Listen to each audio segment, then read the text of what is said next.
welcome to Along the Rock, brought to you by the Radar Free Press. I am your host, Kaitlyn Blum. Today with us we have Lanetta Whitlock. How are you today? Good. Good, and you're here because you are celebrating your 50th year of nursing in the Sauk Valley area. That is incredible. Congratulations. Thank you, thank you. So what first inspired you to become a nurse? Well, it's a crazy thing, but when I was about 4 or 5, we had a neighbor who had 2 little girls in our neighborhood, and I played with those little girls, of course, and their mother was a nurse, and she had the bandage scissors, and she let me play with those bandage scissors. And at that moment, I decided that's what I wanted to do. I wanted to be a nurse. That's a lovely story. And I just stuck with it through when I got into high school. I was in the Allied Medical Career Club. I was a candy striper at KSB. As soon as I got old enough to be a candy striper, I was a candy striper. So I'm not sure how much before, but I remember 1968, I was a freshman, and I was candy striping then, too. Aw, I did that, too. Yeah, I loved it. Yeah, I did, too. You got a lot of exposure to the hospital then. Mm-hmm. And we did all kinds of things as candy stripers. We sat at the front desk, told people what room their family was in. We delivered mail. We pushed a cart around. At that time, there was a cart that you walked through the halls and saw if somebody wanted to buy a card or a candy bar or cigarettes, because you could smoke in the hospital at that time. Anything off of that little cart. Mm-hmm. Or you worked in the little gift shop. Or sometimes you went and transported people down to X-ray. I'd get them in a wheelchair and take them to X-ray. Yeah. So I had a lot of exposure then. And then I just went from candy striping, which is all volunteer work, and in '71 they hired me on as a nurse's aide, trained me to be a nurse's aide, and I worked as a nurse's aide there at KSB until I was done with nurses training in '75. And one day I worked as a nurse's aide, and the next day I worked as a graduate nurse in the OB department, because that's where I was being a nurse's aide. Oh, what was your first day like being a nurse? What was the difference? Well, because I was a nurse's aide one day and a nurse the next, I don't remember that first day what particularly happened, mm-hmm. but I remember a particular problem or how I was going to address something, because I had worked there as a nurse's aide, all this for several years, and I worked with all the LPNs and the RNs. And of course, they gave me direction. Lanetta, we want you to go do this, go change the bed, go take the temps, go, which was, I was a nurse's aide. So I followed all those directions, and I knew I was coming back the next day, and I was coming back as a graduate nurse, and I thought, how am I going to transition this? I don't want the LPNs to be I don't want to offend my friends. How am I going to do this to make this okay? So where I would be saying, can you go do that for me? Can you go, they need a back rub, they need, So what I decided to do was I came into work, and if something needed to be done, I would ask the LPN to go with me and help me to do this. Yeah. And that's how I gradually changed the role, is I'd ask them to help me do it, and then gradually I would say, would you mind going to do this or that, or... Yeah. Now that's what I remember. I don't remember the first day, because I'd been doing it for a long time. Yeah, you'd been there for a while. Yeah. So how has technology changed, over the past 50 years, and how has, your position changed? A lot has mm-hmm. changed that way. When I started all those years ago, the nurses did everything. We had reusable gloves. So you washed the rubber gloves, you washed them, and then you checked them for holes, and then you powdered them, and then you wrapped them a certain way, and then they went to sterile processing to be sterilized so you could reuse them. And that's how the products were in those days. Wow. If we made finger cuts, we made cotton balls, and it was all done by hand. We had, I can remember we had, when I was in surgery, if we needed a traction bed set up because somebody broke their leg and we were going to put them in traction. We went and got the traction cart and brought it and set the traction bed up ourselves.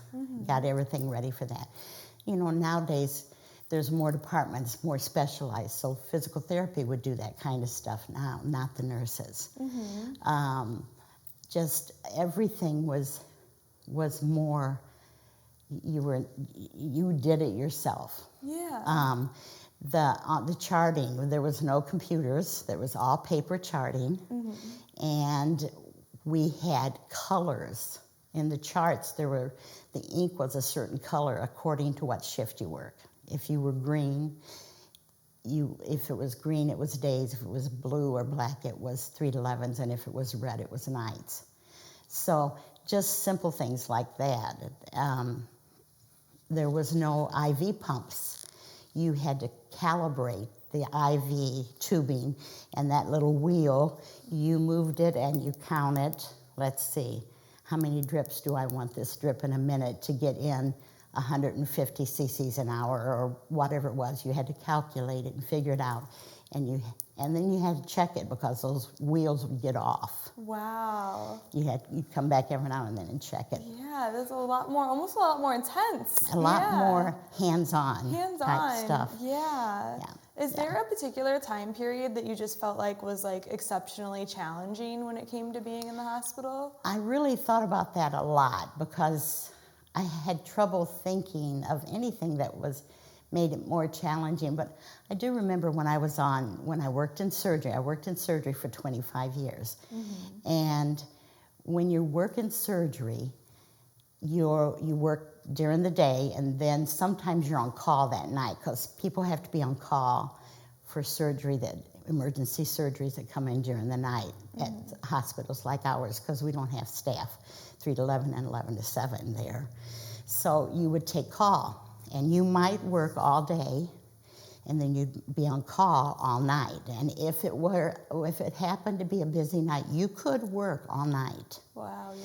And then you would work all day the next day because that was your regular time to work before you'd go home and go to bed at 3 o'clock that afternoon when you got off of work. Another thing with surgery is with you being on call, really, your whole family's on call, actually. Yeah. Because it affects everybody in the family. And I've had times when there's a big, huge emergency, like maybe a car accident where it's not just an appendicitis or, where there's a big trauma, or maybe a ruptured aneurysm or something. You have to have 2 teams come in because you need more hands on deck. So the call team would come in, and then they'll call somebody else, another team, to come in. And I lived in town, so it wasn't unusual for me to get the call that, Lanetta, we need you to come in. We've got a big emergency going on. So, when I was on call, I would have it arranged for my children, what somebody would be covering that they could take them before their dad got home. But I've had times when I get that call and I would call my husband at work and say, you've got to come home, there's an emergency, I've got to go to the hospital right now. So he'd leave his work and come home to take care of the kids so I could go to the hospital and take care of the person that was having trouble. Or I might go to my older neighbor next door and say, please, can you just come over and watch the kids for a few minutes until my husband gets here? I've got to go to the hospital right now. So put the whole family was on call. Absolutely, yeah. Wow, that's like something I don't think people think about, is how much it affects the entire family. Yeah. So do you have any advice for someone who might be considering nursing right now? To me, I always felt like I was called into nursing from such a young age, and then to stay with it and not change my mind, And to me, nursing is a labor of love. Now, not a lot of people can go into it and do it well, but it is a labor of love. It's something that you do because you have a deep need to care for people, to help in some way. And where other people maybe are called into the ministry or all kinds, I think we're called into all kinds of jobs. Yeah. But to me, it was a calling, and it is your opportunity to be with people in the best times of their life and in the worst times of their life, and still support them and help them through the hard things that we get through. Yeah, so like if you have the calling, follow it. Yeah. So I always like to end on a fun question. So you spent a lot of time in that hospital, right? But what are you doing to relax when you're outside of the hospital? Well, I said I haven't developed a million hobbies because most of my hobby has been working. But I have grandchildren and great-grandchildren. And I had children I had 3 sons, and they were all involved in sporting activities. So and so do my grandsons have all been involved in sporting activities.